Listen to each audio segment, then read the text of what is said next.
آیت الله علي خامنه‌ای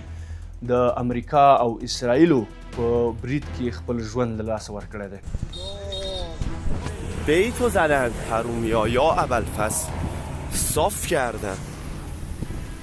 زمانی که حاج قاسم عزیز شهید شد فکر می کردم تلخترین روزهای زندگیم را سپری می کنم و از نظر من دنیا به آخر رسیده بود، ولی هیچگاه فکر نمی کردم روزی برسد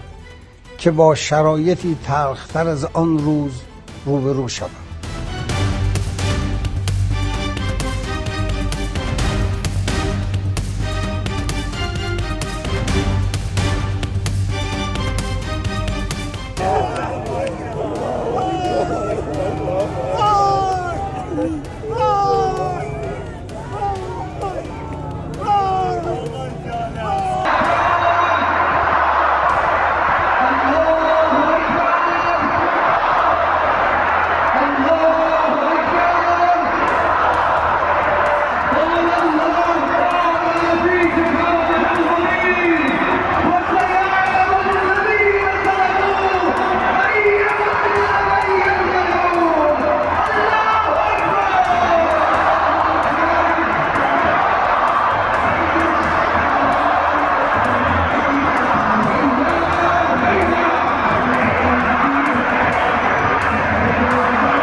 درنو لیدونکو بیا هم ښه راغلاست. یو بیړنی خبر لرو چې همدا اوس موږ ته رارسېدلی.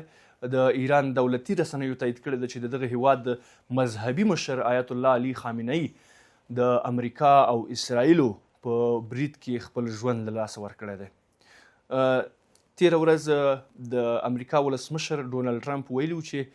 د دوی په برید کې د ایران مذهبي مشر د دفاع وزیر او نور لوړپوړي چارواکي په نښه شوي دي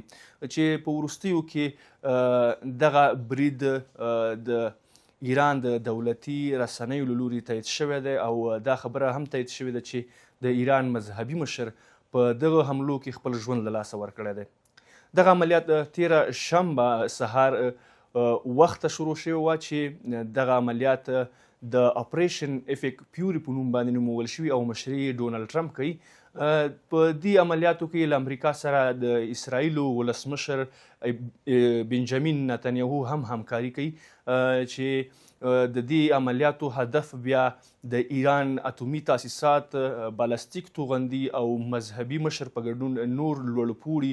چارواکي ښودل شوي دي چې دوی غواړي په دغه عملیاتو کې په نښه کړي او له منځه یوسي. ځکه امریکا په بار باندې ویلي و چې دغه نظامي تاسیسات د امریکا او د سیمې لپاره یو لوی ګواښ دی. په بار باندې د ایران او امریکا له لوري د دغه ستونزې د حل لپاره تماسونه او اړیکې نیول شوي او د خبرو او اترو د مذاکراتو لپاره درېمګړي هیوادونه هم ټاکل شوي تر څو پورې دغه ستونزه په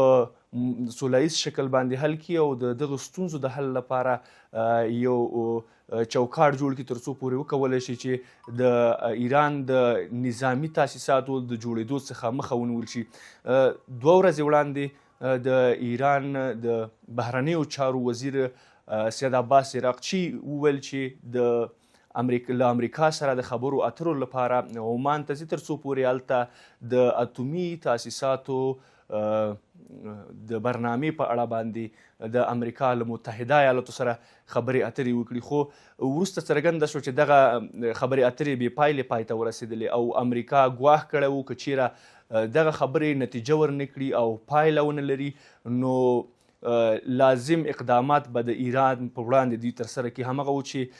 تېره ورځ دغه بریدونه پیل شوي دي چې د اپریشن افیک پیوري په نوم باندې یادیږي. په دې عملیاتو کې لومړی د مهرآباد هوایي ډګر د ایران په نښه شوی دی، د تهران په ګډون ځینې مهم ښارونه چې دغه نظامي تاسیسات پکې ځای پر ځای شوي دي هغه د هدف ښکار ګرځېدلي دي او د امریکا له لوري دغه نظامي ځایونه په نښه شوي دي او له منځه وړل شوي دي چې ویل کېږي اصفهان، کرمانشاه، مشهد تهران او نور مهم ښارونه چې د ایران لپاره ډیر زیات اړین دي د امریکا لخوا په نښه شوي دي او هلته شته نظامي تاسیسات له منځه وړل شوي دي. خو د ایران دولتي رسنیو بیا دغه خبره او دغه ادعاوې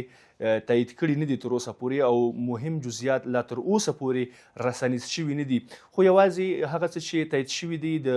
ایران د مذهبي مشر آیت الله علي خامنه‌ای مړینه ده او همداشان د دغه هیواد د دفاع وزیر مړینه ده. د ایران سپاه پاسداران بیا د دې حملو په مقابل کې ورته ځواب ورکړی د امریکا ته او په سیمه کې د امریکا نظامی هډې په نښه کړي دي چې د قطر هیواد کې د امریکا لویه نظامی هډه د ایران د سپاه پاسداران له لوري په نښه شوې ده او دغلته نظامی تاسیسات له منځه وړل شوي. دوی ادعا کړې ده چې په هرمز تنګي کې هم د امریکا پر وړاندې دوی د عملیاتو اقدام کړی دی او جنگي بیړۍ د امریکا په نښه شوي دي په دغه ساحه کې. خو تر اوسه پورې وروستي جزئیات له رسنیو سره نه دي شریک کړي چې دا خبره تایید کړي چې آیا د امریکا جنگي بیړۍ په سیمه کې په نښه شوي او که نه. خو یو څه چې ډېر مهم و د سیمې لپاره هغه دا و چې په منځني ختیځ کې دا لومړی ځل ده چې دغه ډول لوی عملیات د امریکا له لوري ترسره کیږي او د یو هیواد مذهبي مشر له منځه وړل کیږي په سیمه کې چې ډېری داسې نظرونه شته چې ویل کیږي چې د منځني ختیځ په دې وروستیو کې د لویو ناامنیو په لور باندې روان دی او ډېری اندېښنې دا موجودې دي چې شاید د منځني ختیځ نور د جنگ او جګړې ځاله وګرځېږي. سپاه پاسداران بیا د آیت الله علي خامنه‌ای د مړینې په اړه باندې ویلي چې موږ باید دغه مذهبي مشر لارې ته ادامه ورکوو او دا زموږ لپاره یو ویاړ دی چې زموږ مشر د هیواد لپاره خپل ځان قرباني کړ او د شهادت لوړ مقام ته ورسید. درنو لیدونکو موږ کوښښ کوو چې د دغه پیښې په اړه باندې نور جزئیات هم راټول کړو او د دغه پیښې هغه نور اړخونه چې